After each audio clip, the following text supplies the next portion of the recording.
Pascal Siakam has really stepped up his game in these Eastern Conference Finals, averaging almost 26. And then you look at the field goal percentage, that three-point percentage, 30 points on 11 of 21 shooting in Game 4. Let's take a closer look at what Spicy P has meant and what kind of impact he's had to these Pacers on this run. Pascal Siakam, one of the most complete players in the NBA. He's a tough coach. He can go get you a bucket at any time. It's a three, Siakam. Good. Big shot. Better ask nobody.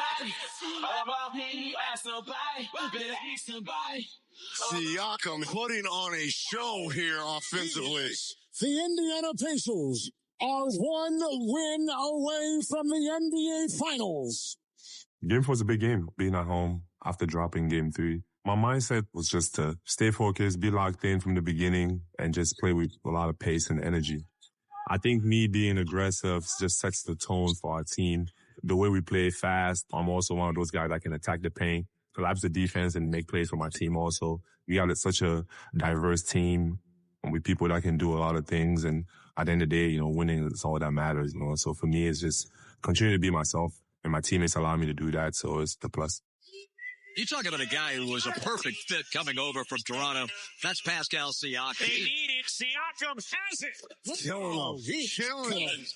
When I got traded to the Pacers, I think from the first day I got here, just the organization, the reception that I got was just so amazing. And they just wanted someone that's experienced, that's been there before, and, someone they can lean on. And I just want to be that person, not only that leads by example, but also just having that voice from someone that's been around, that's seen everything. There's a new NBA champion, and it's a team from Toronto, Canada. The Raptors, the 2019 NBA champs. To get back to the NBA Finals and mean everything for me, I got to the Finals when I was 3 years in. I always say that I took it for granted a little bit. So just throughout my journey, seeing how hard it is to get to that point, it'll be a huge blessing to be able to do that with my team. And that's our goal. And as long as we stay focused and have our game plan ready and everyone just has the mindset of going out there and playing for a team, that's the way to win. This offense, high octane. Halliburton leading, driving, scoring. And the other way, Naismith takes off. Stopping for three. Good. That'll do it. And we're seeing some magic from these Pacers in these playoffs. What I love the most about playing with this Pacer team is just how unselfish we are. I think that's one of the things that's hard to find in this league, having a bunch of guys that play for each other. And I think that's what makes it special. I'm focused on, obviously, Game 5 at the Garden. It's going to be great. And for us, we just got to have that mindset to go out there and get a win. When a team has a 3-1 lead, there have been very few that have dug out of that hole. Game 5 is going to be fire in the Garden. All right, just getting started here on Playoff Central Live. When we come back, Stan Van Gundy joining us, going to get his thoughts before this do-or-die situation for the New York Knicks. All right, welcome back. Stan Van Gundy is on the call once again tonight. He joins us from New York. Stan, let's make this simple off the top. What's one or two things that the Knicks have to do tonight to keep their postseason alive? Well, the number one thing in this whole series has been their turnovers. They've got to take care of the ball. It's not only their number one offensive key, it's their number one defensive key because they're giving up 5.5 points a game on live ball turnovers, turning into buckets at the other end. In a series this close, that margin is huge. And then going along with that, their transition defense has got to be a lot better. Pascal Siakam himself has scored almost 8 points a game in transition. He's running out on every shot. It's why he's not really defensive rebounding in this series, and he's killing them on pass-ahead buckets. Their transition defense going to have to be a lot better. Stan, there's been a lot of talk about Brunson holding the ball, playing one-on-one, not necessarily getting his teammates involved. What are your thoughts on how he's playing in this series in terms of helping his teammates get involved, or is he holding the ball too much? Well, I think it's a worthwhile question, Isaiah, but here's the thing. This is how this guy plays the game. It's how Luka Doncic plays the game. It's how James Harden plays the game. And it's with any player. You take the bad along with a lot of good. So he's averaging 33 points a game in the series. He's done this all year. He got them to the Eastern Conference Finals, and nobody's complaining.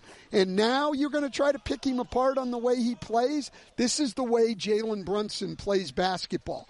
And if you're going to have him on your team, which they do, and he's done a great job for him, that's what you get. We see the same thing on the other side, right? Tyrese Halliburton, unbelievable game in Game 4. He's a guy who passes the ball ahead, gets everybody involved, and when he has a game like Game 3, people say he's not aggressive enough to score the ball. So if you lose and you're a star player or a coach, you just have to understand you're going to get criticized. People are going to find something to pick at you about. Jalen Brunson's got to play the way he plays and do it at a very high level tonight. Tyrese Halliburton's got to play the way he plays and do it at a very high level tonight. Coach, you lead me to my question. Since the Pacers are up 3-1 and you're coaching against him, what do you do with Tyrese Halliburton? Because he's a guy who can score and he also can be with you with the pass. I know you want to throw multiple things. Would you just get it out of his hand or would you pressure him? What would you do staying against Tyrese Halliburton? Well, I think the first thing is, and you just alluded to it, Smitty, is they've got to get into him a little bit more. To me, the biggest contrast in this series, if you just want to show two things, is look at how Indiana guards Jalen Brunson. I mean, Nesmith is attached to him all the time, physical, very hard to even screen Aaron Nesmith because he's into Jalen Brunson so much. And Mikal Bridges has elected to play Tyrese Halliburton with a 3-foot cushion every time down the floor. So Halliburton freely goes wherever he wants to go. That's got to change tonight. Mikal Bridges or whoever they put on him has got to get into Tyrese Halliburton, and then the big has got to be up and aggressive on the pick and roll. I think you will see that from New York tonight because they know they can't just let Halliburton come off those picks and play as freely as he's been playing. It's going to take the guards and the bigs both with a better effort than what they've given so far. Stan, we're hearing that Cat is a game-time decision now. How can he still be effective knowing that he's not 100% healthy?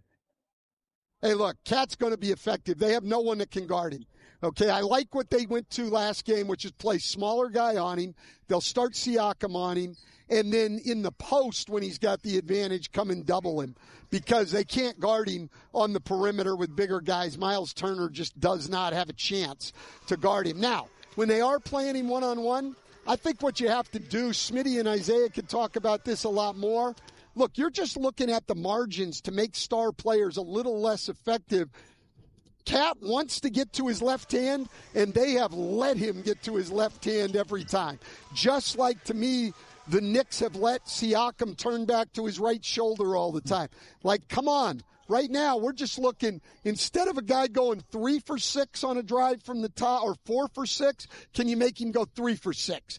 On Siakam's turnaround in the post, can you make him go to the left shoulder and instead of 3 for 5, he goes to 2 for 5? It's not like these guys can't do the other things, but they've got to do a better job taking away the other team's strengths, particularly when we're in Game 5 and you're seeing the same guy night after night. I expect more out of both teams in terms of individual defense and locking into tendencies.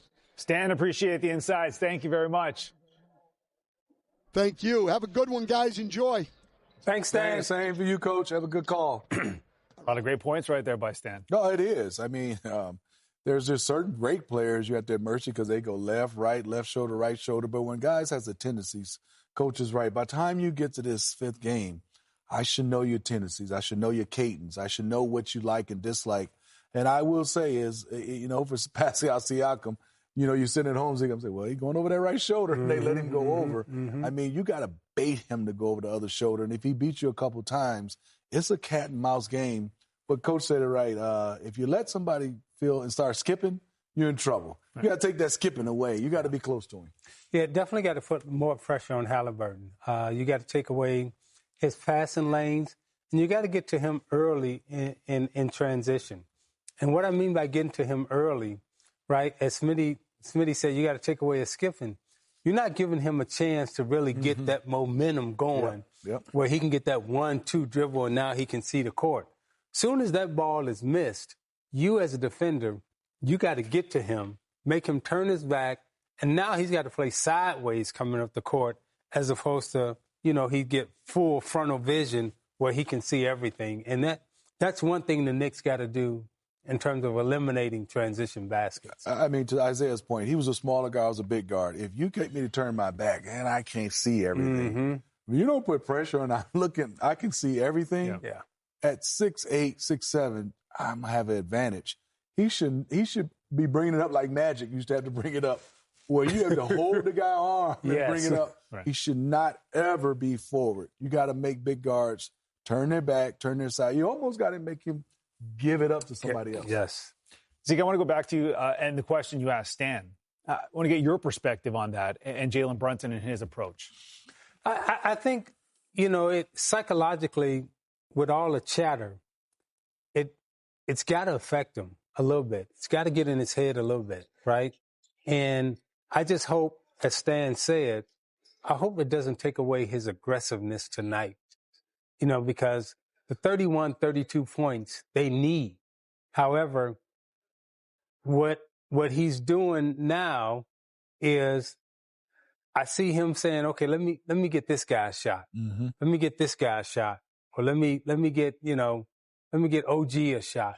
Let me get somebody. And when he starts thinking like that, I think that takes away from his aggressiveness.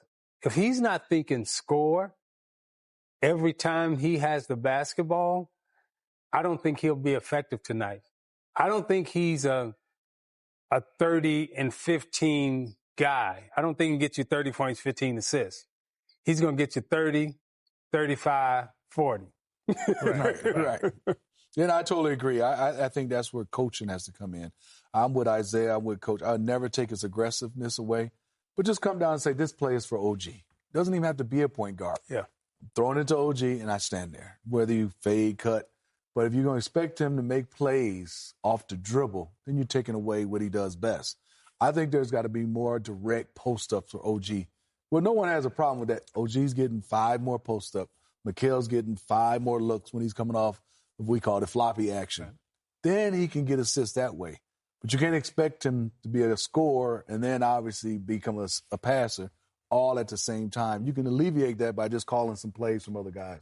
Yeah, because what you do is, if you're not, like Nesmith now, every time Brunson gets the basketball, he's like, I got to defend. And even when Brunson doesn't have the basketball, he's thinking defense, right? Nesmith is a great three-point shooter. And once you allow him to say, okay, I don't have to worry about Brunson, I can just start thinking about my offense and start locking in. That's when you'll see him run off 4-5 straight three-pointers like he did game 1 and brought him back in. Mm-hmm.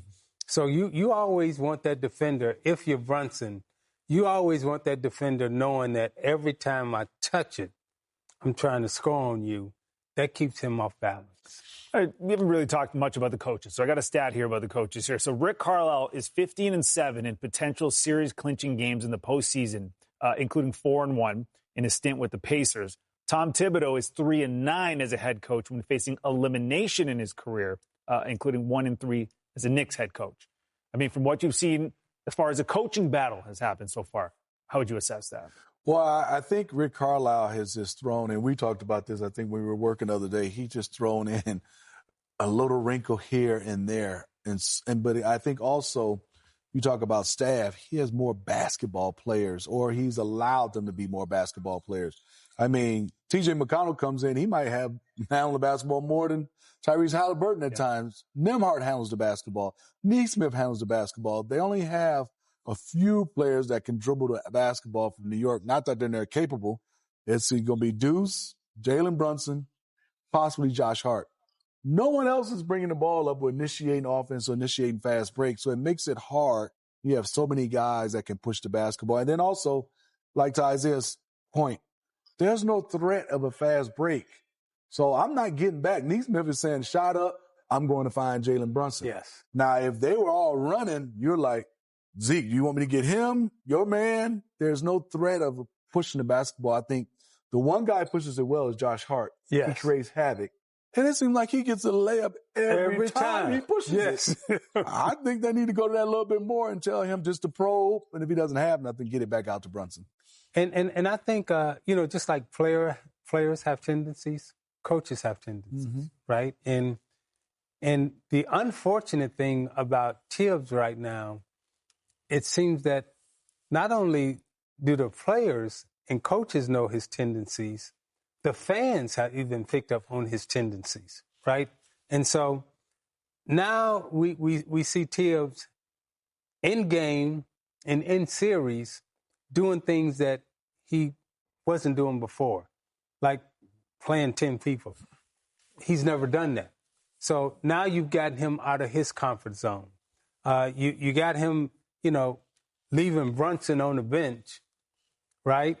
And taking a chance with Mitchell Robinson when you got Cat on the bench, who's had 20 points in 27 minutes. So your coach is a little out of rhythm, too, in terms of his tendencies. And, Carlisle has been masterful throughout the playoffs. What he did to Cleveland, was just like, we need to go do a masterclass on that, right? But I also think what he's done with his team is recognizing the gifted genius player that he has in Halliburton. Because most NBA point guards right now, they are shoot first, score first point guards. Mm-hmm. He has a unique one that is a pass first, get everybody involved, smile, and feel good about it. So he changed his whole offensive system to play around a pass-first point guard in the NBA, which, right now is ancient. Every point guard you see in the NBA right now, they about scoring 25 points, right? Halliburton is about, let me get you 25. Right. So Rick changed his whole offense and went to an old Denver Nuggets, an old Indiana Bob Knight, and he mixed in some Golden State. And every now and then, you'll see him throw in a floppy. Yep. Mm-hmm. You'll see him throw in a Hawk cut. You'll see him throwing some UCLA cuts. So he's got everybody off balance, whereas I look at Tibbs right now, and there's no new wrinkles. There hasn't been any new wrinkles added offensively. It's been a beautiful thing to watch the Indiana Pacers up now just one game away from the NBA Finals. The Thunder getting their job done yesterday in dominating fashion. They are off to the finals for the second time since moving to OKC. We'll chat about that. The Knicks averaging 17 points from Mikal Bridges in this series. Going to need a big game for him. New York 5-1 following a loss in the postseason. Here's what Tom Thibodeau had to say moments ago. It's just matchups and what's going on in the game. Sometimes it's impacted by foul trouble as well. Is there any update on that? It'll be game time, yeah. If he can't go as closer to that, how does that affect you? This is next guy, get in there, get it done. You think I'd stick with the same lineup from the last couple of games? Yeah, we could, yeah. Any more? What do you make of, their pace and the way they play? Is there anything you guys could do in each one games to be better prepared for style of play, and again, it's been a hard-fought series. It's a couple possessions. I think there's a 10-point differential right now after 4 games.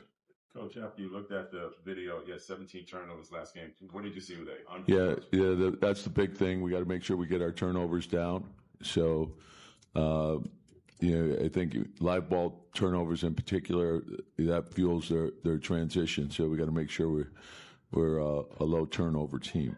When you talk about the 10-point differential in the 4 games, and that it's not last year where everybody's starting the team. Is it a little different? Do you guys approach this as we're so confident? You just take it game by game. You got to keep fighting every game, every possession, and they're 1-possession games, and so you got to make things go your way. Is that anything that causes the turnovers? Anything that you're seeing there, or just probably a compilation?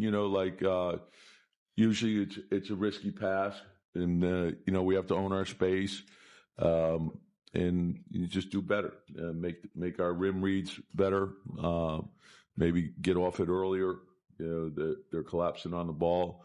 So we always talk about, early pass, easy pass. Tom, I don't think anybody else. Ben Mathurin having his best game of the series the other night. 20 points in 12 minutes, I should say, Game 4. What has he got in store for Game 5 as the Pacers on the verge of the NBA Finals?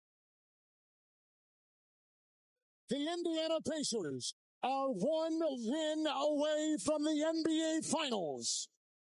Feels good. One more to get. And a triple-double for Tyrese Halliburton. Just incredible in 0 turnovers. One more. Back to the drawing board. This is a big win for us because, if we go back down there 2-2, it's probably a little different momentum-wise. So, you can feel good about it for the night, but then you got to be ready to go for Game 5 because, their backs are against the wall. Yeah. I know my grandma's back home watching. There we go. All right. Oh, hell no.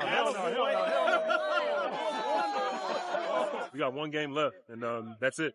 This is a 13-day war right here, man, and battle by battle, we got to take it. We're going into day 8, so see what happens. All right, this day in NBA history, appropriately, it's a Pacer highlight. Game 4, 95, Eastern Conference Finals. Rick Smith, closest defender, that's our boy 3D. Take a look right there. That is 3D. Had tree jumping up. He gave him looking for a tree. The Jack Sigma, didn't he? Up and under? Yeah. Rick Smith's one of the best. That tied the series at 2. All right, predictions for our game tonight. Indiana moving on. Knicks coming back. What do we have? I want to see Game 7, so I'm going with New York. I think they should be desperate. They should be rowdy. The fans, they got to get into it, and they got to keep the fans in it from the jump. I'm going with the Knicks today. I'm gonna go with the Knicks also. I don't see them losing another game at home. I mean, they should win this game at home tonight. Are you sensing like nervous energy at the Garden, or is it just going to be the same as usual?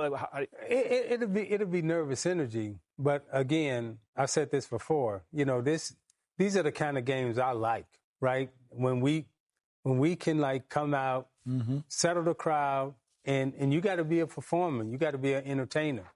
And my boy just reminded me, we went to Boston and won 2 games in '88. And when we went into Boston, it was like, okay, we're gonna take your crowd and make them ours and make them cheer for us. So, beating that Celtics team on the road twice in '88, Indiana is trying to do this here in New York. And what New York has got to be able to do is say, no, Spike Lee belongs to us, and we getting ready to perform for him tonight. You got any more Jerry West quotes before we go? The wolf, the logo. Jerry West said, I wasn't a dog, I was a wolf coming in.